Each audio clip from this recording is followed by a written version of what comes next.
नमस्कार विद्यार्थी मित्रांनो, MPSC करिअर्स या आपल्या यूट्यूब चॅनलमध्ये तुम्हा सर्वांचं खूप खूप स्वागत आहे.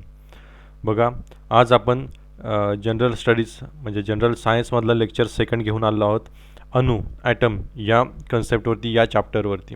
ठीक आहे. तत्पूर्वी ज्यांनी चॅनल सबस्क्राईब केलं नसेल त्यांना माझी विनंती की कृपया त्यांनी सबस्क्राईब करा चॅनल, म्हणजे तुम्हाला जी काही सिरीज आम्ही चालू केली आहे रेल्वे भरतीसाठी आणि पोलीस भरतीसाठी, विशेष करून रेल्वे भरतीसाठी, त्याचा तुम्हाला फायदा होईल. ठीक आहे. लास्ट लेक्चर आपण आम्ल आणि आम्लारी याच्यावरती घेतलं होतं. बऱ्याच जणांचे चांगले रिव्ह्यू आलेत. ठीक आहे. खूप जणांना लेक्चर आपलं आवडलेले, त्यांचे सर्वांचं धन्यवाद मी इथं पब्लिकली मानू इच्छितो. ठीक आहे. आपण लास्ट लेक्चरला त्याही अगोदर लास्ट लेक्चरला आपण ॲनालिसिस पाहिलं होतं. त्यामध्ये सामान्य विज्ञान हा GSचा घटक होता, सामान्य विज्ञान आणि CBSE बोर्डाचा 10वीपर्यंतचा. त्यामुळे मी तुम्हाला म्हटलं होतं की सगळा डेटा तुम्हाला CBSE बोर्डाचा जो काही विज्ञानाचा येतो तो सगळा घेऊन येणार आहे. मी तुम्हाला क्वेश्चन पेपर दाखवला होता, त्याचं ॲनालिसिस दाखवलं होतं, बरोबर. त्यामुळे काय होतं की आपण ट्रॅकवरती राहतो. त्यामुळे आपण आता चालू करतोय जनरल स्टडीजचा. आणि सगळ्यात महत्त्वाची सांगायची गोष्ट म्हणजे चालू घडामोडीचं टेन्शन घेऊ नका. चालू घडामोडीचं जे तुम्हाला मी ॲनालिसिस सांगितलं होतं की हे असं असं आहे, असं असं येणार आहे, बरोबर, त्याची सगळी सिरीज मी लवकरच घेऊन येतो आहे.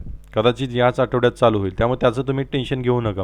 चालू घडामोडीसुद्धा तुमचं पूर्ण कव्हर करण्यात येणार आहे. तुम्हाला करायचं काय, फक्त आपला व्हिडिओ बघायचा आहे, रनिंगमध्ये नोट्स काढायच्या. ठीक आहे. व्हिडिओ चालू असतानाच रनिंगमध्ये नोट्स काढायच्या, कन्सेप्ट नीट समजून घ्यायचा आणि त्याचीच रिव्हिजन करायची. ठीक आहे. मला वाटते ते बस होईल. फक्त तुम्ही चालू घडामोडी मी ज्या काही सांगतो त्या सगळ्या नीट करा. आपल्या जनरल स्टडीजचे जे काही लेक्चर्स होतील, ठीक आहे, मग ते सायन्सचे असू द्या नंतर इतर विषयांचे असू द्या, ते नीट करा. नीट कन्सेप्ट लक्षात ठेवा. मी जिथं फोकस करायला सांगतो तिथं फोकस करा. एक्झामला काय विचारतात, काय काय प्रश्न आलेत, काय काय येऊ शकतात, याचं मी लेक्चरच्या वेळी सांगत असतो. त्यामुळे ते तुम्ही नोट डाऊन करून ठेवत जावा, स्टार करून ठेवत जावा. ठीक आहे. हे खूप महत्त्वाचं आहे. आजचा आपला NCERTमधून पूर्ण बेस काढलेला आहे आपण. आजचा चॅप्टर कोणता आहे आपला, तर अणू. ठीक आहे. अणू या चॅप्टरबद्दल आपल्याला सगळी माहिती बघायची आहे, बरोबर. आपल्याला माहिती आहे की मूलद्रव्याचा लहानातला लहान जो कण असेल, जो त्यानंतर बारीकच करता येत नाही, त्याला आपण अणू म्हणतो, बरोबर, ढोबळमानाने, बरोबर. जो एखाद्या पदार्थाचा जो एकदम लहानातल्या लहान कण असेल त्याला आपण अणू म्हणतो, बरोबर. आता हा अणू, या अणूमध्ये काय काय असतात तुम्हाला एक रफली माहितीच आहे की प्रोटॉन्स असतात, न्यूट्रॉन्स असतात, बरोबर, इलेक्ट्रॉन्स असतात. पण हा काही शोध काय एकदम लागला नव्हता, बरोबर. एका टप्प्याटप्प्याने शास्त्रज्ञांना याचा शोध लागत गेला की हां, अणू असेल, मग प्रोटॉन्स असतील काहीतरी, बरोबर, काहीतरी इलेक्ट्रॉन्स असतील, मग त्यांच्यावरती कोणता चार्ज असेल, वगैरे वगैरे. ह्या सगळ्या ज्या गोष्टी आहेत, ह्या नंतर कालांतराने शोध लागत गेला आणि आपल्याला एक्झामला नेमकं हेच विचारतात. ठीक आहे. म्हणजे याची पार्श्वभूमी विचारतात. अणू काय ते आपल्याला माहितीच असलं पाहिजे, त्याच्यामध्ये केंद्रकामध्ये काय असतं हे माहितीच असलं पाहिजे, परंतु त्याची पार्श्वभूमीसुद्धा विचारतात, बरोबर. स्क्रीनवर तुम्हाला दिसत असेल, हे तुम्हाला एक जनरल अणूचं एक स्ट्रक्चर असतं. ठीक आहे. पण त्याच्या अगोदरसुद्धा काही काही अणूचा आपल्याला शोध लागण्या अगोदर किंवा इलेक्ट्रॉन्स, प्रोटॉनचा, शास्त्रज्ञांनी त्यावर बरंच काम केलं आहे, हे लक्षात घ्या. त्याचाही आपल्याला अभ्यास करायचा इथं. एकही मार्क याचा सोडायचा नाही. मी पूर्ण कन्सेप्ट घेऊन आलो आहे तुमच्यासमोर. CBSE बोर्डाची जेवढे काही पुस्तकात जेवढा काही डेटा सापडला तो सगळा तुमच्यासमोर घेऊन आलो आहे. आता याच्या बाहेर काही येऊ शकत नाही असं मला तरी वाटतं. पण तुम्ही कन्सेप्ट नीट समजून घ्या. काही काही गोष्टी नवीन असू शकतात. ठीक आहे. त्यामुळे कन्सेप्ट नीट समजून घ्या. कन्सेप्ट समजला की विषय आवडायला सुरुवात होते. त्यामुळे जशी विषयाचं जर आवड वाढवायची असेल तर पहिला कन्सेप्ट समजून घ्या. ठीक आहे. गोष्टी पाठ नंतर होत राहतात, फक्त कन्सेप्ट आपल्याला समजला पाहिजे. ठीक आहे. आपण चालू करूया अणू, ज्याला ॲटम असं म्हटलं जातं इंग्लिशमध्ये. या अणूविषयी आपण चालू करूया. ठीक आहे. पहिल्यांदा सगळ्यात बेसिक आपण रसायनशास्त्र लास्ट लेक्चरला कालच चालू केलं होतं. आजचं दुसरं लेक्चर आहे आपलं. रेल्वे भरतीसाठी विशेष करून आपण घेतो आहे. MPSCसाठी खूप महत्त्वाचं आहे. ठीक आहे. MPSCसाठी खूप महत्त्वाचं आहे. याच्यातून प्रश्न येणारच आहेत आपल्याला, हे लक्षात ठेवा. त्यामुळं रसायनशास्त्राचं आपण चालू केलं आहे. त्यामुळे रसायनशास्त्राचं जनक आपल्याला माहितीच पाहिजे. जे तुमच्या स्क्रीनवर दिसते, जो फोटो दिसतोय तुम्हाला, हा आहे, हे आहेत रसायनशास्त्राचे जनक रॉबर्ट बॉईल. रॉबर्ट बॉईल यांना विसरून चालता कामा नये. ठीक आहे. यांना विसरून चालणार नाही. त्यामुळे रॉबर्ट बॉईल यांना लक्षातच ठेवलं पाहिजे. ठीक आहे. म्हणजे यांना स्मरूनच आपण आता पुढचं लेक्चर चालू करतो आहे, कारण रसायनशास्त्र यांच्याशिवाय नाहीच मग काही. रॉबर्ट बॉईल नाव लक्षात ठेवा. ठीक आहे. अणू, आता अणू कशाला म्हणायचं हे लक्षात घ्या. ठीक आहे. अणू आपण कशाला म्हटलं होतं की रासायनिक अभिक्रियेत भाग घेणारा व मूलद्रव्याचे सर्व गुणधर्म असणाऱ्या मूलद्रव्याच्या लहानात लहान कणास अणू म्हणतात. आता मूलद्रव्याच्या लहानात लहान कणास अणू म्हणतात इथपर्यंत ठीक आहे. आता एक नवीन कन्सेप्ट इथं तुम्हाला कळेल की जरी तो लहानात लहान कण असला ना तरी मूलद्रव्याचे सर्व गुणधर्म त्याच्यामध्ये असतातच. लहान कण असला तरी मूलद्रव्याचे सर्व गुणधर्म त्यामध्ये असतातच, त्याला म्हणायचं अणू. आता ही डेफिनेशन खूप कॉमन आहे, ही तुम्हाला माहितीच आहे, ठीक आहे. त्यामुळं ती सांगण्यात इथं काही अर्थ नाही. आता इथे बघा अणूचं एक स्ट्रक्चर तुम्हाला दिसतंय, ठीक आहे. मध्यभागी इथंच तुम्हाला त्याचं वर्णन सांगतो अणूचं. मध्यभागी लालमध्ये जे दिसतंय ना तो त्याचा केंद्रक आहे. आणि केंद्रकामध्ये काय काय असतं, प्रोटॉन आणि न्यूट्रॉन असतात. नीट लक्षात ठेवा बरं का, इलेक्ट्रॉन नाही. केंद्रकामध्ये काय असतं हा प्रश्न विचारतात एक्झामला. केंद्रकामध्ये काय असतं, केंद्रकामध्ये प्रोटॉन्स असतात ज्याच्यावरती धनप्रभार असतो, ठीक आहे, पॉझिटिव्ह प्रोटॉन, बरोबर, ते केंद्रकामध्ये असतं. आणि न्यूट्रॉन असतात ज्यावरती कोणताही भार नसतो, जे उदासीन असतात, ते झाले तुमचे न्यूट्रॉन. ते सुद्धा कुठं असतात, केंद्रकामध्ये असतात. प्रश्न कसा विचारतात की केंद्रकामध्ये कोणकोणते घटक असतात, तर तुम्हाला सांगता आलं पाहिजे प्रोटॉन आणि न्यूट्रॉन दोन्हीसुद्धा, ठीक आहे. किंवा असं विचारतील न्यूट्रॉनचं स्थान कुठं आहे, तर तुम्हाला सांगता आलं पाहिजे की अणूच्या केंद्रकामध्ये न्यूट्रॉन्ससुद्धा असतात. आपल्याला पॉझिट्रॉन्स असतात किंवा प्रोटॉन्स असतात ते माहिती असतं, पण न्यूट्रॉन्स असतात हे माहीत नसतं.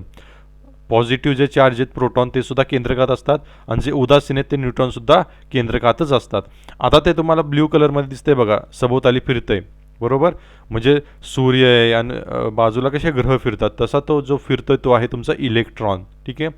आता हा त्याला कक्षा म्हणतात, ठीक आहे. जे वर्तुळं काढलेत केंद्रकाभोवती त्यांना म्हणतात कक्षा. आता हा जो आत्ताच इलेक्ट्रॉन फिरतोय तो दुसऱ्या कक्षेत आहे. आता तो बघा, आता त्याने कक्षा बदलली आहे, त्याने आता परत पहिल्या कक्षेत आला. हा असं कधी होतं माहिती का, जर त्याने ऊर्जा दिली किंवा ऊर्जा घेतली तर असं होतं, कक्षा बदलता येते बरं का. म्हणजे आता एक्झामला काय विचारतील तो पुढचा मुद्दा झाला, पण आता इथं आलं आहे म्हणून इथंच क्लिअर करतो की इलेक्ट्रॉन्स जे आता वर्तुळाकार कक्षेत फिरत आहेत केंद्रकाभोवती, हे कक्षा बदलतात का, हे त्याची ती कक्षा बदलत नाहीत. नॉर्मली ते त्याची ती कक्षा बदलत नाहीत. जर काय एक्सटर्नल इन्फ्लुएन्स झाला तरच कक्षा बदलतात, हे लक्षात घ्या. म्हणजे त्याचे ते स्वतःहून कधी कक्षा बदलत नाहीत. आता इथं कक्षा कधी बदलते बघा, आता तो दुसऱ्या कक्षेत फिरतोय, ठीक आहे. इथं तो दुसऱ्या कक्षेत फिरतोय. आता जर एनर्जी मिळाली किंवा एनर्जी गेली तरच तो कक्षा बदलेल. बघा आता हा दुसऱ्या कक्षेत फिरतोय इथं. आता बघा एनर्जी त्यातून गेली, त्याने लगेच कक्षा बदलली.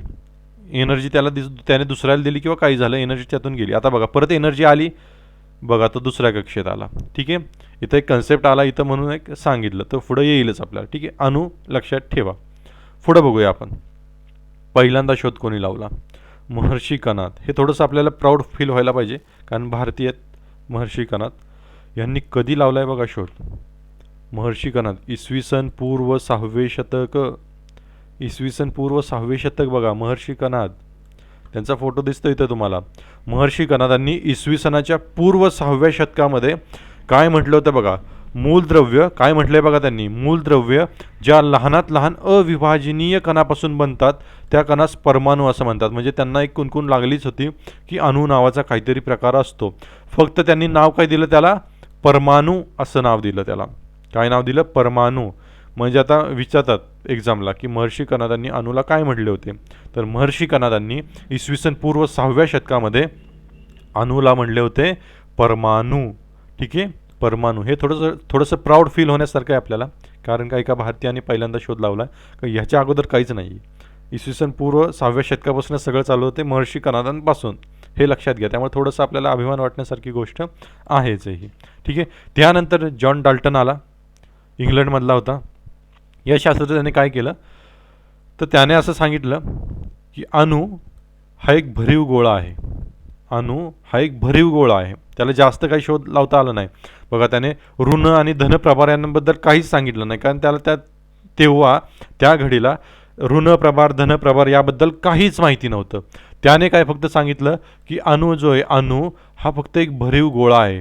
आणि जो लहानात लहान कण आहे त्याने त्याला नाव दिलं ॲटम, म्हणजेच अणू, ठीक आहे. महर्षी कणाद त्याला म्हणले होते परमाणू, डाल्टन म्हणतो त्याला ॲटम किंवा अणू असं म्हणतोय. पण अणू हा शब्द काही डाल्टनचा नाही आहे, किंवा ॲटम हा शब्द काही डाल्टनचा नाही आहे, ठीक आहे. ॲटम किंवा अणू हा पहिल्यांदा शब्द कोणी वापरला होता, हे तुम्ही मला सांगायचं. हे तुम्हाला मी होमवर्क देतोय. पहिल्यांदा हा शब्दाचा शोध कोणी लावला? अणू किंवा ॲटम. हा डाल्टननी पहिल्यांदा नव्हता वापरला. ठीक आहे, जरी त्याने म्हटलं असेल ॲटम अणू, तरी तो जो अणू आहे आपला ॲटम, ह्याचं पहिलं नामकरण करण्याचा मान कोणाला वेगळ्याला आहे. तर तुम्ही कमेंटमध्ये प्लीज लिहा की कोणी त्याचा पहिल्यांदा त्यांचा वापर कोणी केला नावाचा, अणू किंवा ॲटम असा. ठीक आहे, इथं डाल्टननी नाव वापरले. ठीक आहे, तरीसुद्धा याच्या अगोदरसुद्धा कोणीतरी वापरलं होतं.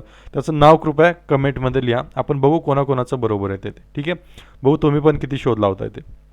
ठीक आहे, डाल्टनला विसरू नका. याने काय म्हटलं होतं? डाल्टन म्हणलं होतं की हा एक भरीव गोळा आहे. अणू म्हणजे काय? एक भरीव गोळा आहे असं त्यांनी सांगितलं. पण त्याला ऋण आणि धनप्रभार यांबद्दल काहीही सांगता आलं नाही, कारण हा एक डेव्हलपमेंट होत गेली. हळूहळू डेव्हलपमेंट होत गेली. एकालाच सगळं सापडलं असं अशातला काहीच भाग नाही आहे. हळूहळू डेव्हलपमेंट होत गेली. ठीक आहे, लक्षात ठेवा. महर्षी कर्नाद लक्षात ठेवा, त्यानंतर जॉन डाल्टन लक्षात ठेवा. ठीक आहे, आता पुढं मग त्यानंतर जे जे थॉम्सन आले. जे जे थॉम्सन. ठीक आहे, आता जे जे थॉम्सन काय म्हणाले बघा. यांना काय म्हणतात बघा. जे जे थॉम्सनचा फोटोज बघून घ्या. जे जे थॉम्सन यांना असं म्हटलं जातं की अणूला भेदणारा पहिला माणूस. अणूला भेदणारा पहिला माणूस. ठीक आहे, हे इन्व्हर्टेड कॉमामध्येच लिहून घ्या. अणूला भेदणारा पहिला माणूस म्हणून त्यांना ओळखलं जातं, कारण त्यांनी पहिल्यांदा अणूचं भेदन केलं आणि आतमध्ये काय काय असतं ते सांगण्याचा एक यशस्वी प्रयत्न थोड्याफार प्रमाणात तरी केला त्यांनी. त्यामुळे अणूला भेदणारा पहिला माणूस म्हणून त्यांना ओळखलं जातं. आता ह्यांनी काय केलं बघा, इथं काय लिहिलं आहे, इथं आणि इथं काय लिहिलं आहे बघा. त्यांनी केलं काय, तर त्यांनी अणूला एक कलिंगडाची उपमा दिली. बघा, आता कलिंगड आठवत असेल सगळ्यांना. ठीक आहे, आतमध्ये लाल असा गर असतो आणि त्यामध्ये बिया असतात, खूप बिया असतात, बरोबर. आता जे जे थॉम्सननी अणूला कलिंगडाची उपमा दिली आणि जो काही लाल गर असतो त्याला धनप्रभार असावेत असं त्यांनी म्हटलं. आणि ज्या बिया ज्या खोचून ठेवल्यात त्याला त्यांनी ऋणप्रभारित इलेक्ट्रॉन कण असं नाव दिलं त्यांनी. म्हणजे जो आतला लाल लाल गर असतो ना, तो धनप्रभारित प्रोटॉन, आणि ज्या बिया असतात कलिंगडामध्ये ते इलेक्ट्रॉन्स, असं त्याला असं जे जे थॉम्सननी अणूला कलिंगडाची उपमा दिली होती. ठीक आहे, काही प्रमाणात हे बरोबर होतं बरं का, काही प्रमाणात हे बरोबर होतं. खाली तुम्हाला इथं डायग्रॅममध्ये दिसत असेल बघा, रेड कलरमध्ये जे काही असेल सगळं मटेरियल पॉझिटिव्हली चार्ज, बरोबर. आणि जे इलेक्ट्रॉन्स आहेत म्हणजे बिया, कलिंगडाच्या बिया म्हणजे इलेक्ट्रॉन्स. आता तुम्हाला समजेल की ह्या गोष्टी थोड्याशा चुकीच्या होत्या, कारण मी पहिल्यांदाच काय सांगितलं, इथं बघा केंद्रकामध्ये प्रोटॉन असतात. पॉझिटिव्हली चार्ज जो आहे तुमच्या, जो पॉझिटिव्हली चार्ज आहे हा सगळा तुमच्या केंद्रकामध्ये एकवटलेला आहे. बाहेर कुठंच नाही आहे पॉझिटिव्हली चार्ज, बाहेर फक्त इलेक्ट्रॉन्स फिरतात. आहे केंद्रकात फक्त पॉझिटिव्ह चार्ज आहे, प्रोटॉन्स, बरोबर. बाहेर कुठंच नाही आहे, हे आत्ता आपल्याला समजतंय. ठीक आहे, त्यावेळी माहीत नव्हतं. त्यामुळे जे जे थॉम्सननी जो शोध लावला काही प्रमाणात बरोबर होता. चुकीचं काय होतं की त्याला असं वाटलं की हा जो लाल सगळा गर आहे कलिंगडाचा असा सगळाच प्रोटॉन आहे का काय, पण ते चुकीचं होतं, बरोबर. प्रोटॉन फक्त केंद्रकात आहे, आजूबाजूला कुठंच नाही आहे, बरोबर. आजूबाजूला फक्त कक्षा आहेत आणि त्या कक्षांमध्ये इलेक्ट्रॉन्स फिरतात.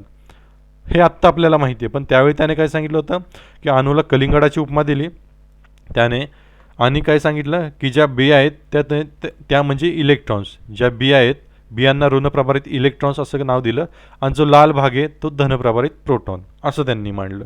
ठीक आहे, लक्षात येत आहे. हळूहळू समजून घ्या प्रत्येक गोष्ट. ठीक आहे, आणि त्यांनी काय सांगितलं, अजून काय सांगितलं त्यांनी की प्रत्येक अणूमध्ये, प्रत्येक जो अणू आहे ऋणप्रभारित इलेक्ट्रॉन आणि धनप्रभारित प्रोटॉन यांची संख्या सारखीच असते. म्हणजे पॉझिटिव्हसुद्धा सारखेच, निगेटिव्ह चार्जसुद्धा सारखेच. मग पॉझिटिव्ह निगेटिव्ह काय होतं? उदासीन. हेच त्यांनी सांगितलं, बरोबर.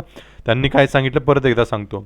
प्रत्येक अणूमध्ये ऋणप्रभारित इलेक्ट्रॉन आणि धनप्रभारित प्रोटॉन यांची संख्या सारखीच असल्याने तो विद्युतदृष्ट्या उदासीन असतो असं त्यांनी सांगितलं. आता तुम्हाला कळेल, याची गंमत तुम्हाला कळेल की आता त्यांनी पॉझिटिव्ह सारखेच असतात, निगेटिव्ह सारखेच असतात, त्यामुळे विद्युतदृष्ट्या तो उदासीन असतो असं सांगितलं. पण आता न्यूट्रॉनचे काहीच उल्लेख केला नाही यांनी, बरोबर. न्यूट्रॉनचा काहीच उल्लेख केला नाही यांनी.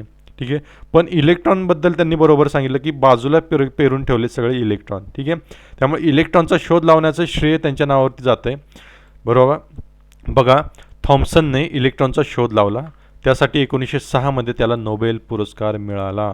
1906 म्हणजे तुम्हाला जर एक्झामला आलं की इलेक्ट्रॉनचा शोध कोणी लावला तर सायंटिस्टचं नाव लिहायचं जे जे थॉम्सन. जे जे थॉम्सनने इलेक्ट्रॉनचा शोध लावला. आता हा जो सिद्धांत आहे जे जे थॉम्सनचा, याच्यात चुका तुम्हाला दिसतील. काय काय चुका आहेत त्या. पहिली चूक काय होती, तर त्याने न्यूट्रॉनबद्दल काहीच बोलला नाही. दुसरं काय ड्रॉबॅक होता त्याचा, की त्याने असं सांगितलं की इथं बघा जी डायग्रॅम दिसते तुम्हाला, जे पॉझिटिव्ह चार्ज प्रोटॉन्स आहेत ते असे सगळीकडे कलिंगडाचं जसं लाल घर असतं तसे सगळीकडे पॉझिटिव्ह चार्ज प्रोटॉन आहे असं त्याने सांगितलं. पण हे चुकीचं होतं. तुम्हाला मगाशीच सांगितलं की पॉझिटिव्ह चार्ज कुठे आहे, पॉझिटिव्ह चार्ज फक्त कुठं आहे, तुमच्या केंद्रकामध्येच आहे. पॉझिटिव्ह चार्ज कुठे आहे, फक्त केंद्रकात, अख्ख्या भोवती नाही आहे, फक्त केंद्रकात आहे. हे फक्त त्याचं चुकीचं ठरलं होतं. बाकीचं इलेक्ट्रॉनचं विवरण त्याने बरोबर सांगितलं होतं बऱ्याच अंशापर्यंत. ठीक आहे. त्यामुळे इलेक्ट्रॉनचा शोध लावण्याचं श्रेय कोणाला जातं, जे थॉम्सनला. हे अजिबात विसरू नका. जे थॉम्सननी इलेक्ट्रॉनचा शोध लावला आहे त्यासाठी 1906 त्याला नोबेल पुरस्कार मिळाला आहे. ठीक आहे. अणूला भेदणारा पहिला माणूस. आणि ह्याने सांगितलं होतं अणू म्हणजे कलिंगडाचा लाल घर, तसा पॉझिटिव्ह चार्ज प्रोटॉन, आणि ज्या बी आहेत त्या इलेक्ट्रॉन निगेटिव्हली चार्ज, बरोबर, ऋणप्रभारित, असं त्याने सांगितलं होतं. आता याच्यामध्ये थोडंसं बघा प्रगती झाली बरं का, अणूचा शोध लावण्यामध्ये थोडीशी प्रगती झाली. आता पुढं अजून कोणतरी असेल त्याने जरा अजून चांगला शोध लावला असेल. पुढं कोणी आहे बघूया. जे थॉम्सनला विसरू नका, नोट डाऊन करून ठेवा. ठीक आहे. पुढं कोणी आपण बघूया. Ernest Rutherford. याचा एक खूप असा महत्त्वाचा प्रोजेक्ट याने केला होता. तो तुम्हाला डीपमध्ये मी सांगणार आहे. काय अवघड असं काही नाही आहे, छोटासाच प्रयोग केला होता त्याने. अर्नेस्ट रुदरफोर्डचं नाव फक्त लक्षात ठेवा. आता बघा, सायंटिस्ट जेव्हा शोध लावत असतात ना तेव्हा ते काम काहीतरी वेगळ्यावरती करत असतात. नेहमी असंच होतं, काम काहीतरी वेगळ्या गोष्टींवरती करत असतात, शोध लागतात काहीतरी वेगळ्याच गोष्टींचे. अर्नेस्ट रुदरफोर्डबद्दल पण तसंच झालं. तो इंग्लंडमधल्या केम्ब्रिज विद्यापीठात एक वेगळं काहीतरी संशोधन करत होता. त्याचा विषय होता अल्फा बीटा गॅमाज रेज. हे जे किरण आहेत, हे प्रारण आहेत, यांच्याबद्दल त्याचं काम चाललं होतं. हे काम करत असताना त्याला काहीतरी आढळलं आणि त्याने अणूचा सिद्धांत मांडून टाकला. ठीक आहे. आता पहिलंच वाक्य हे खूप महत्त्वाचं आहे, स्टार करून ठेवा, नोट डाऊन करूनच ठेवा, खूप महत्त्वाचं आहे. केम्ब्रिज विद्यापीठात संशोधन कार्य करत होता, पण महत्त्वाचं काय तर रुदरफोर्डने अल्फा बीटा आणि गॅमा या अदृश्य प्रारणांचा शोध लावला. ठीक आहे. अल्फा बीटा आणि गॅमा या अदृश्य प्रारणांचा शोध लावण्याचं काम केलं अर्नेस्ट रुदरफोर्डने. आता मी इथं पूर्ण नाव लिहिलं आहे बरं का. एक थोडंसं इथं नीट लक्षात ठेवा एक गोष्ट. बरीचशी मुलं चूक करू शकतात, एक्झामिनर पण आपल्याला गोंधळून टाकू शकतो. रुदरफोर्ड नावाचे 2 सायंटिस्ट आहेत बरं का. रुदरफोर्ड नावाचे 2 सायंटिस्ट आहेत, त्यामुळे इथंच क्लिअर करतोय मी. त्यामुळे पूर्ण नाव लिहिलं आहे मी त्याचं, अर्नेस्ट रुदरफोर्ड. आपण अर्नेस्ट रुदरफोर्डचा जो काही सिद्धांत आहे, तो प्रयोग जो आहे तो बघतोय आपण. आणि अल्फा बीटा गॅमा किरणांचा शोधसुद्धा अर्नेस्ट रुदरफोर्डनेच लावला आहे. अजून एक रुदरफोर्ड नावाचा शास्त्रज्ञ आहे, तो वेगळा आहे. त्यामुळे एक्झामला जर दोन्ही आले तर कन्फ्युजन होऊन देऊ नका. त्यासाठी पूर्ण नाव लक्षात ठेवा, अर्नेस्ट रुदरफोर्ड. ठीक आहे. नीट लक्षात ठेवा. त्याने काय केलं होतं, अल्फा बीटा आणि गॅमा किरणांचा शोध लावला होता. ठीक आहे. आता तो प्रयोग करत असताना त्याला काय सापडलं बघा. दुसरं वाक्य वाचा, काय लिहिलंय बघा. त्याला असे आढळले की सोन्याच्या अतिशय पातळ पत्र्यावर अल्फा किरणांचा मारा केला असता, अल्फा किरण म्हणजे पॉझिटिव्हली चार्ज असतात बरं का. सोन्याच्या अतिशय पातळ पत्र्यावर अल्फा किरणांचा मारा केला असता बहुतेक अल्फा किरण आरपार जाता येते. परंतु काय लिहिलंय त्याने, मोजकेच अल्फा किरण परत येता येते. बहुतांशी काय होता येते, बहुतांशी तुमचे आरपार जाता येते, पण काही जे ते परत येता येते. आता हे काहीतरी विचित्र होतं आणि त्याला काहीतरी एकदम ट्यूब पेटली त्याची, काहीतरी हे विचित्र आहे. आता जे बघा इथे लिहिलंय की बहुतेक हा शब्द वापरला यांनी बरं का. आता मी तुम्हाला एक गंमत सांगतो. बहुतेक अल्फा किरण आरपार जात होते. बहुतेक म्हणजे किती, तर 99% किरण जे आहेत अल्फा किरण हे आरपार जात होते बरं का. अल्फा किरण म्हणजे पॉझिटिव्हली चार्ज असतात, हे तुम्हाला सांगितलं. ठीक आहे. आता असं का होत होतं बघा, असं का होत होतं ते तुम्हाला मी सांगतो. की आरपार का जात होते किरण, अल्फा किरण जे पॉझिटिव्हली चार्ज आहेत, बरोबर, ते कशावर तरी आदळायला पाहिजेत, बरोबर ना. पण तसं होत नव्हतं, आदळत होते कशावर तरी, काही माघारी पण येत होते. बघा लिहिलंय, मोजकेच अल्फा किरण परत पण येत होते असं लिहिलंय त्यांनी. पण बहुतेक जे होते, बहुतेक म्हणजे 99%, आत्ताच तुम्हाला सांगितलं 99% हे आरपार जात होते. म्हणजे काहीतरी त्याला एक विचित्र शोध लागला होता. की बघा तुम्हाला इथं डायग्रॅम काढली, इथं दिसणार नाही तुम्हाला, पुढं आहे डायग्रॅम त्याची, दाखवतो. हे बघा, तीच डायग्रॅम आहे मागची. आता हा सोन्याचा पत्रा आहे, हा जो आहे सोन्याचा एक पातळ पत्रा जे म्हणतात, थॉम्सनचा शोध होता, हा सोन्याचा एक पातळ पत्रा आहे इथं. ठीक आहे. इथून अल्फा किरण, अल्फा पार्टिकल्स त्यांनी, हे अल्फाचं चिन्ह आहे, अल्फा पार्टिकल शोधले. अल्फा म्हणजे पॉझिटिव्हली चार्ज असतात. तर काय झालं म्हणतायत ते, की बहुतांशी आरपार निघून गेले. आरपार का जातील? विचार करा जरा. आरपार का जातील? कारण तुम्हाला अणूचं स्ट्रक्चर माहिती आहे. हा जर केंद्रक आहे तर त्याभोवती अशा कक्षा आहेत, बरोबर ना? अशा कक्षा आहेत. सोपं करून सांगतोय तुम्हाला. आणि हा समजा तुमचं काय केंद्रक आहे हे. ठीक आहे, हे तुमचं केंद्रक आहे. आणि आत्ता तुम्हाला माहिती आहे कसं आहे, केंद्रकामध्ये पॉझिटिव्ह चार्ज असतो, बरोबर? प्रोटॉन्स असतात आणि इलेक्ट्रॉन्स काय आहेत, हे असे इथं फिरत असतात कक्षांमध्ये. ह्या पहिल्या कक्षेत हा फिरत असेल, दुसऱ्या कक्षेत हा फिरत असेल, ठीक आहे, हा फिरत असेल. आणि जेव्हा तुम्ही किरण, पॉझिटिव्हली चार्ज किरण असे पाडताय ना, ठीक आहे, असा पाडला, असा पाडला, असा पाडला, ठीक आहे, असा पाडला, असा पाडला, तेव्हा काय होतंय बघा. बहुतांशी काय म्हणले त्यांनी, आरपार निघून जातात. का आरपार निघून जात असतील? कारण का पोकळीच आहे सगळीकडं. ठीक आहे, इथं पोकळी आहे, इथं पोकळी आहे, इथं पोकळी आहे. आता हे इलेक्ट्रॉन जे आहेत ते निगेटिव्हली चार्ज आहेत, तुमचे अल्फा पार्टिकल पॉझिटिव्हली चार्ज आहे. त्यामुळे अट्रॅक्शन होणार. काही जण काय करतील, शोषून घेतील आणि त्यांचा मार्ग बदलतील. ठीक आहे, का होईल? कारण इथं इलेक्ट्रॉन आहे त्याच्यामुळे. ठीक आहे, काय आणि बहुतांशी काय जातील, आरपार जातात. का? कारण ते मोकळंच आहे आजूबाजूने. ठीक आहे, मोकळंच आहे ना आजूबाजूने, त्यामुळे ते काय होतील, आरपार निघून जातील. बरोबर. माघारी फिरणारे कोण असतात? माघारी फिरणारे हे असतात जे केंद्रकावरती आढळतात. कारण का? केंद्रकामध्ये प्रोटॉन आहे पॉझिटिव्हली चार्ज, बरोबर, आणि हे तुमचे अल्फा किरण सुद्धा आहेत पॉझिटिव्हली चार्ज. पॉझिटिव्ह काय होतं, रिपल्शन होतं, तुम्हाला माहिती आहे. ठीक आहे, त्यामध्ये माघारी फिरतात. ठीक आहे, एक तुम्हाला नेट डायग्राम काढून सांगतो. ठीक आहे, परत काढतो मी हे. बघा, हा समजा, हे समजा केंद्रक आहे.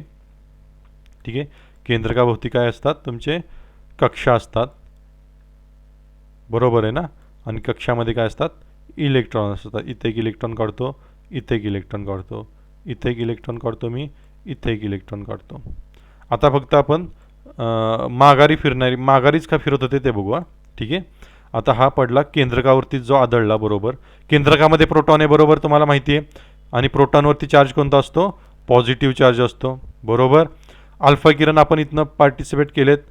अल्फा किरण कसे असतात, पॉझिटिव्हली चार्ज असतात. आता हे सुद्धा पॉझिटिव्ह, हे सुद्धा पॉझिटिव्ह, त्यामुळे पॉझिटिव्ह काय होणार, विसंगती होणार, रिपल्शन होणार. आणि हेच किरण काय करणार, माघारी फिरणार, बरोबर. असे फिरतील किंवा असे फिरतील, बरोबर ना?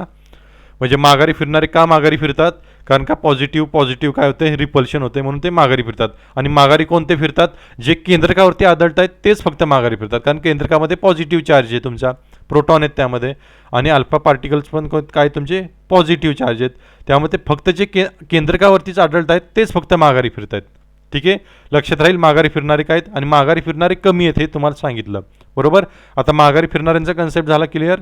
केंद्रकावरती जे आढळत आहेत तेच फक्त माघारी फिरतात, कारण पॉझिटिव्ह आहे. आता परत एकदा मी डायग्राम काढतो. हा समजा तुमचा नीट जमत नाही आहे ते. हा समजा केंद्रक आहे, त्यानंतर ही पहिली कक्षा, ही दुसरी कक्षा, दोनच कक्षा अशा आहेत असं काही नाही आहे, बरं का. हा इलेक्ट्रॉन एक तुमचा, हा दुसरा इलेक्ट्रॉन पहिल्या कक्षेतला, हा दुसऱ्या कक्षेतला पहिला इलेक्ट्रॉन, दुसऱ्या कक्षेतला दुसरा इलेक्ट्रॉन. आता हा आला तुमचा अल्फा पार्टिकल पॉझिटिव्ह. ठीक आहे, इथून आला तर तो तसाच आरपार जातोय, मधून गेला तर, इथून आला तरी तो आरपार जातोय, इथून गेला तरी तो आरपार जातोय. ठीक आहे, केंद्रकातनं नाही, बरं का. इथून गेला तरी तो आरपार जातोय आणि इथून गेला तरी तो आरपारच जातोय, बरोबर ना? कारण का, ह्याच्यावरनं त्याने शोध काय लावला, ह्याच्यावरनं अर्नेस्ट रुदरफोर्डने शोध काय लावला की केंद्रकामध्येच प्रोटॉन आहे तुमच्या, पॉझिटिव्हली चार्ज आहेत ते केंद्रकामध्येच आहेत. कारण केंद्रकावरती जे आढळत आहेत तेच माघारी फिरत आहेत, बरोबर. पहिला शोध काय लागला की केंद्रकामध्येच तुमचा धनप्रभार आहे, केंद्रकामध्येच तुमचा धनप्रभार आहे. आणि जे आरपार जात होते, आत्ता जे सांगितल्यानुसार आरपार जात होते, त्याच्यावरनं त्याने शोध काय लावला की जे कक्षामध्ये इलेक्ट्रॉन फिरतात, कक्षामधले इलेक्ट्रॉन आणि पॉझिटिव्हली चार्ज न्यूक्लियस ह्याच्यामध्ये पोकळी आहे, बऱ्याचशापैकी पोकळी आहे, बरोबर. हा दुसरा त्याने शोध लावला, कारण पोकळी असल्याशिवाय ते आरपार जाणार नाहीत, बरोबर. भरपूर फ्री स्पेस आहे, त्यामुळे ते आरपार जात आहेत, त्याच्यामुळे तर ते आरपार जात आहेत ना. अजून काय असू शकतं, अजून काय असू शकतं, अल्फा किरण, जे अल्फा किरण आता पॉझिटिव्हली चार्ज अल्फा किरण आहे, हे इलेक्ट्रॉन आहेत जे निगेटिव्हली चार्ज आहेत, आणि हे अल्फा किरण आहेत हे पॉझिटिव्हली चार्ज आहेत, बरोबर. आता जे इलेक्ट्रॉनवर आदळतील त्यांचं काय होईल, जे इलेक्ट्रॉन आदळतील त्यांचं काय होईल नक्की, बरोबर. आता हे आहेत पॉझिटिव्ह, हे निगेटिव्ह, अट्रॅक्शन होईल, हे शोषून घेतील स्वतःकडं आणि ते आपली मार्ग बदलतील, बरोबर. ह्या इलेक्ट्रॉनवर पडल्यानंतरही तसंच होईल, हे अल्फा किरण पॉझिटिव्ह, हे निगेटिव्ह, म्हणजे हे आपले मार्ग बदलतील, बरोबर. इथंही तसंच होईल, हा इकडं जाईल किंवा हा इकडं जाईल. याने सिद्ध काय होतं आहे की निगेटिव्ह चार्ज जो आहे तुमचा ऋणप्रभार, हा ऋणप्रभार इलेक्ट्रॉन हे कक्षामध्ये एका ठराविक अंतराने फिरतायत, सगळीकडेच नाही आहेत, कक्षामध्ये एका ठराविक अंतराने फिरताय. त्यामुळं काही जे आहेत हे तुमचे आपले मार्ग बदलत आहेत, म्हणजे डिफ्लेक्ट होत आहेत ते काहीच. असे 3 त्याने मांडले सिद्धांत. बघा, पहिला सिद्धांत काय होता, जे पार्टिकल्स अल्फा पार्टिकल्स केंद्रकावरती आढळत आहेत, केंद्रकावरती ते तसेच माघारी फिरत आहेत, बरोबर. कारण अल्फा किरण तुमचे पॉझिटिव्ह, केंद्र तुमचं प्रोटॉन असल्यामुळे पॉझिटिव्ह, त्यामुळे रिपल्शन होते, ते मागे फिरत आहेत. त्यामुळे त्याने सिद्धांत पहिला काय मांडला की एक अणूच्या केंद्रकामध्ये प्रोटॉन्स आहेत, धनप्रभारित प्रोटॉन्स आहेत, बरोबर. त्यामुळे ते माघारी फिरत आहेत. म्हणजे आता धनप्रभार आला तुमच्या केंद्रकामध्ये, हे वाक्य अगदी बरोबर आहे, बरोबर. दुसरा त्याने काय सिद्धांत मांडला की 99% बहुतांशी किरण हे आरपार जात आहे ते. याच्यावरून त्याने सिद्धांत काय मांडला तर अणूच्या केंद्रकाभोवती मोकळा स्पेस आहे, त्याच्यामुळे ते किरण आरपार जात आहेत, बरोबर. त्यानंतर हा झाला दुसरा. त्यानंतर तिसरा काय मांडला की पॉझिटिव्हली चार्ज हे अल्फा किरण जेव्हा निगेटिव्हली चार्ज इलेक्ट्रॉनवर पडत आहेत तेव्हा ते त्यांचे मार्ग बदलत आहेत. ह्याच्यावरनं त्याने निष्कर्ष काय काढला तर इलेक्ट्रॉन्स जे आहेत ते एका निश्चित कक्षेमध्ये केंद्रकाभोवती वर्तुळाकार मार्गाने परिभ्रमण करत आहेत. हे अर्नेस्ट रुदरफोर्डचा सोन्याच्या पत्रीचा प्रयोग म्हणून ओळखला जातो. हा प्रयोग मी नीट सांगितला आहे तुम्हाला, परत एकदा तुम्ही बघा म्हणजे कन्सेप्ट एकदम क्लिअर होऊन जाईल. हा तो पत्र आहे बघा, काय काय बघा डेव्हिएट झालेले आहेत, काय इकडं मार्ग बदललेत, ठीक आहे, काहींनी मार्ग बदललेत बघा, काही तसेच आरपार निघून गेलेत, काही तसेच आरपार निघून गेलेत, आणि काही माघारीसुद्धा फिरलेले आहेत, काही माघारीसुद्धा फिरलेले आहेत. हा त्यांचे 3 सिद्धांत होते त्याचे, आणि हे खूप महत्त्वाचे आहेत. आता विचारतात काय बघा, आपल्याला एक्झामला काय विचारतात, पहिलं तरी विचारतात की सोन्याच्या पत्रीचा प्रयोग कोणाचा होता. सोन्याच्या पत्रीचा प्रयोग कोणाचा होता, अर्नेस्ट रुदरफोर्ड यांचा सोन्याच्या पत्रीचा प्रयोग होता, ठीक आहे. अर्नेस्ट रुदरफोर्डने कशाचा शोध लावला, अल्फा, बीटा आणि गॅमा किरणांचा शोध लावला, आणि आत्ताचे जे 3 सिद्धांत सांगितले ते 3 सिद्धांत त्याने मांडले. आपण बघूनच घेऊ, ठीक आहे. आता हे शेवटचं वाक्य वाचा, काय लिहिलं आहे ते. वरील निरीक्षणाच्या आधारे त्याने असा सिद्धांत मांडला की अणूच्या केंद्रस्थानी केंद्रक असून ते धनप्रभारित असते, बरोबर. कारण का रिटर्न फिरत होते काय किरण, बरोबर. अणूच्या केंद्रस्थानी केंद्रक असून ते धनप्रभारित असते. अणूचे वस्तुमान हे अणूच्या केंद्रकातच असते, बरोबर. ऋणप्रभारित इलेक्ट्रॉन अणूच्या केंद्रकाभोवती एका विशिष्ट कक्षेत परिभ्रमण करतात, एका विशिष्ट कक्षेत परिभ्रमण करतात, बरोबर. आत्ताच तुम्हाला दाखवलं तसं. हे जे सिद्धांत आहे ना ऑलमोस्ट क्लोज आले होते, ऑलमोस्ट 99%, 90% ते 99% यांचं ज्यांनी जे मॉडेल मांडलं अर्नेस्ट रुदरफोर्डने ते बरोबर होतं, बरोबर ना. आणि हे तुम्हाला माहितीच आहे. बघा, आपण जो हा अणू बघितला हा बरोबरच आहे ना. बघा, पॉझिटिव्हली चार्ज जे काही अणू वस्तुमान आहे ते इथं एकवटलेलं आहे, त्यामुळे ते लालमध्ये एकदम भरीव दाखवलं केंद्रक तुमचं, बरोबर दिसतंय तुम्हाला. इथं पॉझिटिव्हली चार्ज प्रोटॉन आहे, बरोबर. आणि त्यांनी बरोबर सांगितलं की इलेक्ट्रॉन जो आहे तो वर्तुळाकार कक्षेत फिरतोय. हे कोणी सांगितलंय, रुदरफोर्डने पहिल्यांदा सांगितलंय. इलेक्ट्रॉन जे वर्तुळाकार कक्षेत फिरतो, आणि बघा स्पेस भरपूर मोकळी आहे, त्यामुळे किरण आरपार जायला सुद्धा जागा होती. स्पेस मोकळीच आहे ना कक्षांमधली. बघा, हे सांगितलं होतं अर्नेस्ट रुदरफोर्ड यांनी, लक्षातच ठेवा. जे थॉम्सन बघितलं, अर्नेस्ट रुदरफोर्ड बघितलं, आपण बऱ्यापैकी क्लोज आले होतो. त्यामुळे आता अणूची रचना कशी झाली बघा. आता आपल्याला माहीत असलेला अणू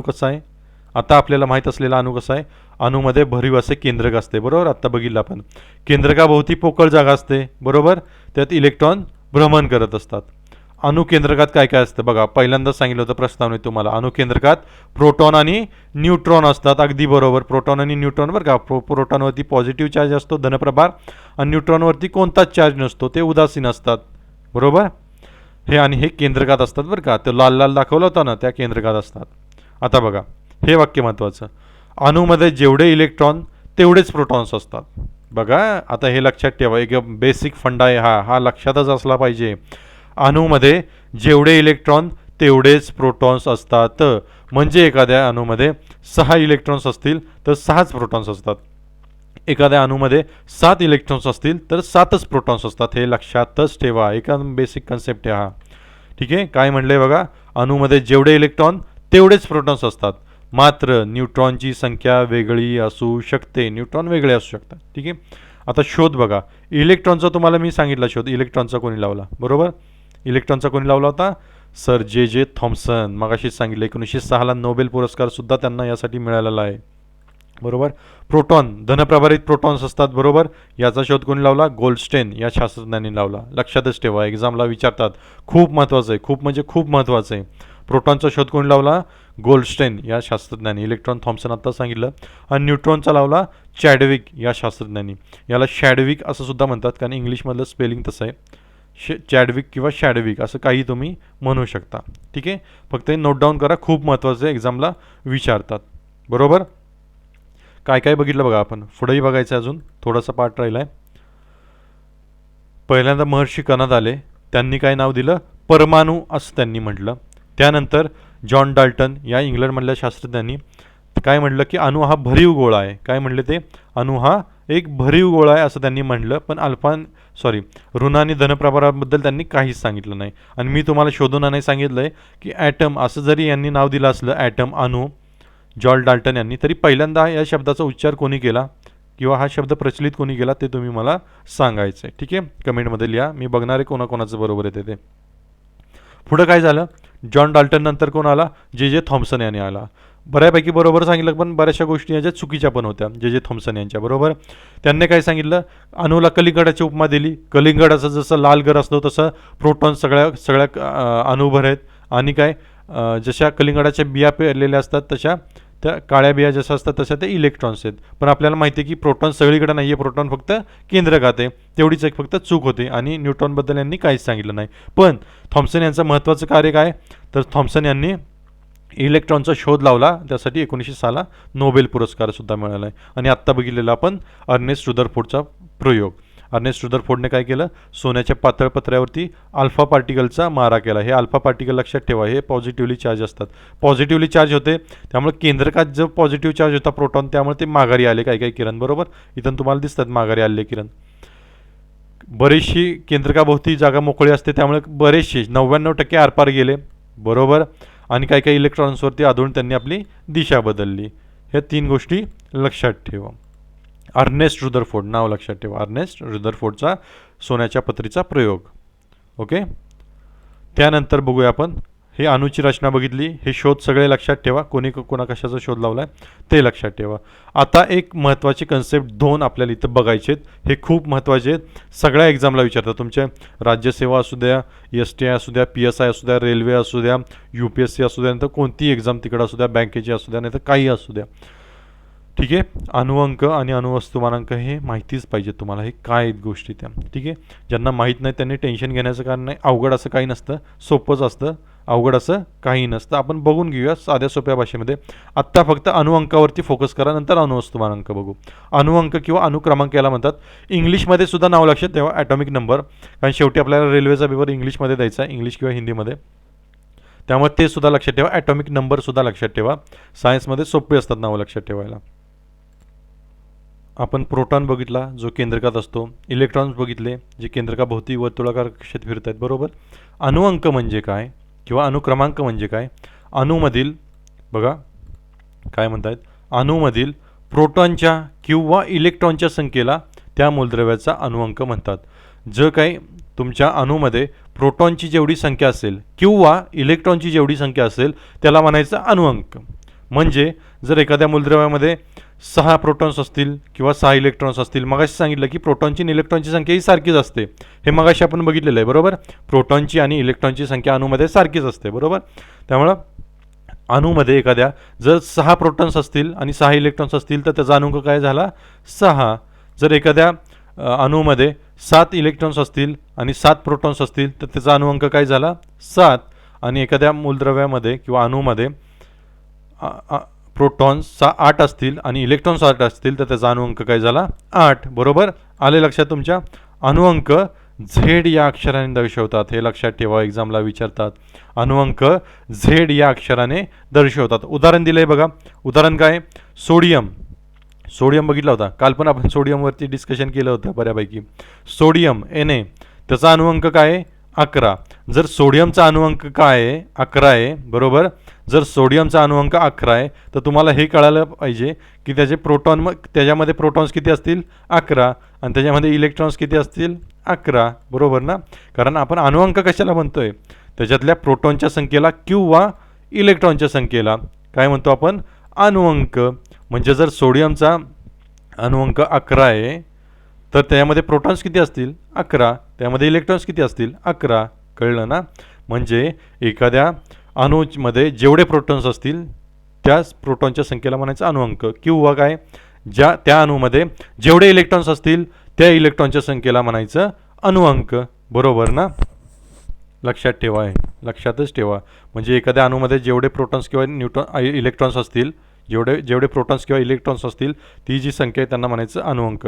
सोडियमचा अणुअंक 11 आहे कारण सोडियममध्ये प्रोटॉन्स 11 आहेत.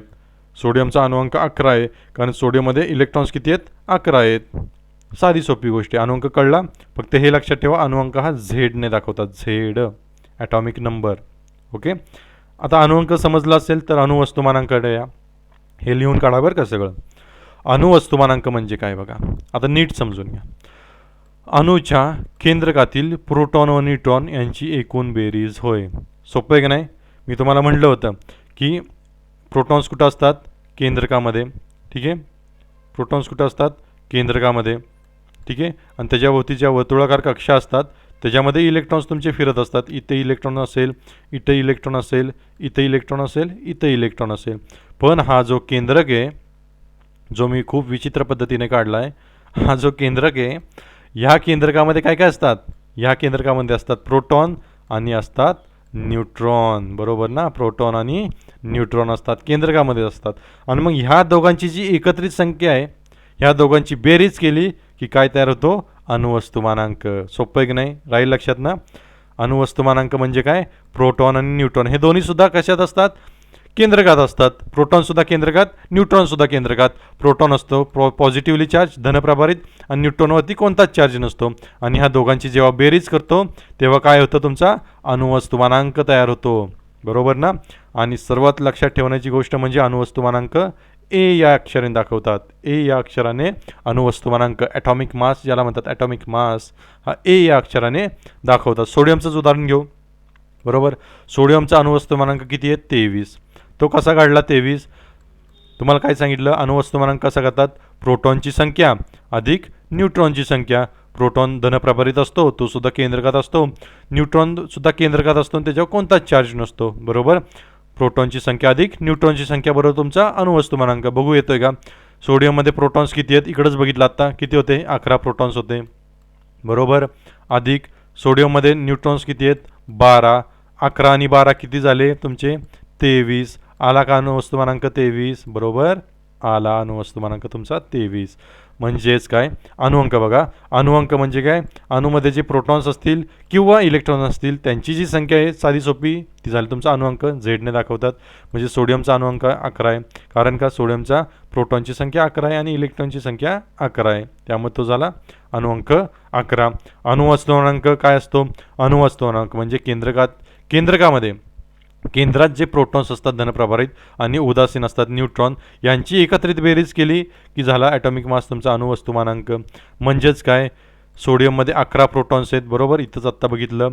आणि काय आहेत? 12 न्यूट्रॉन्स आहेत. या दोघांची बेरीज केली की 11 आणि 12 होतात 23. हा झाला तुमचा अणुवस्तुमानांक, जो कॅपिटल ए या अक्षराने दाखवला जातो. कॅपिटल ए या अक्षराने दाखवला जातो. राहील लक्षात. खूप सोपे कन्सेप्ट आहेत. फक्त काय होतं, आत्ता तुम्हाला समजल्यागत वाटतात, थोड्या वेळाने गेलं की अणुअंक काय आणि अणुवस्तुमानांक काय असं कन्फ्युजन व्हायला सुरुवात होते. त्यामुळे इथंच क्लिअर करा आणि रनिंग नोट्स बनवा. कंटाळा करू नका रनिंग नोट्स बनवायचा. रनिंग नोट्सचाच खूप फायदा होतो. हे मी तुम्हाला गॅरंटीने सांगतो. रनिंग नोट्सचाच खूप फायदा होतो. कारण कन्सेप्ट परत गेल्यावर विसरायला चालू होतात. त्यामुळे रनिंग नोट्स चालू करा. थोडंसं डिस्कशन करायला सुरुवात करा अभ्यासाचं. ठीक आहे, अभ्यासाचं डिस्कशन करायला सुरुवात करा. यंदा आपल्याला पोस्ट 100% काढायचीच आहे.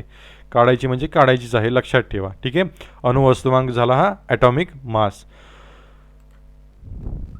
ठीक आहे, आता समस्थानिके आणि समभार हा एक शेवटचा कन्सेप्ट आपल्याला बघायचा आहे.